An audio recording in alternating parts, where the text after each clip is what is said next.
নমস্কার বন্ধুরা, আজকের একটা বিরাট খবর আপনাদের জানাচ্ছি। আয়ুষ্মান ভারতের সুবিধা যারা পাবেন না তাদের জন্য থাকছে মুখ্যমন্ত্রী স্বাস্থ্য বীমা যোজনা। ঘোষণা মুখ্যমন্ত্রী শুভেন্দু অধিকারীর। শুক্রবার রেজিনগরে জনসভায় মুখ্যমন্ত্রী শুভেন্দু ঘোষণা, আয়ুষ্মান ভারত যারা পাবেন না তারা পাবেন মুখ্যমন্ত্রী স্বাস্থ্য বীমা যোজনায়। এই প্রকল্পে 5 লক্ষ টাকাই মিলবে। সুবিধা পাওয়া যাবে সব ক্ষেত্রেই। দেখুন, 2 মাস হলো মাত্র।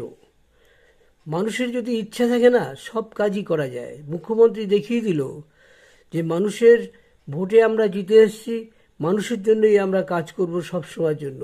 তার জন্য দেখুন, আয়ুষ্মান ভারত যারা পাচ্ছেন না, মুখ্যমন্ত্রী স্বাস্থ্য বীমা যোজনা তারা পাবেন। সেটা পার্সোনালি ওয়েস্ট বেঙ্গল থেকেই দেওয়া হচ্ছে।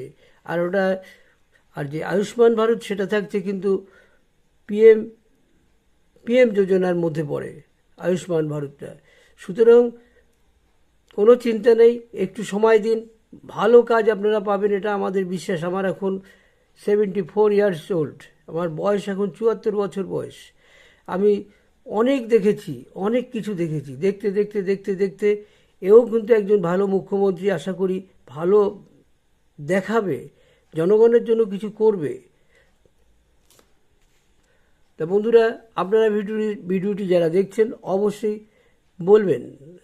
বলুন স্বাস্থ্য আমাদের মুখ্যমন্ত্রী কেমন কাজ করছে এবং তাকে দিয়ে ভবিষ্যতে আমরা কি কাজ আরও পাবো। এবং আরও একটা কথা অনুরোধ করব মুখ্যমন্ত্রীকে, হিন্দুদের দিকে অবশ্যই নজর দিন। সবকা সাথ সবকা বিকাশের কোনো দরকার নেই। যারা ভোট দেয় না তাদের জন্য কোনো বিকাশেরই দরকার নেই।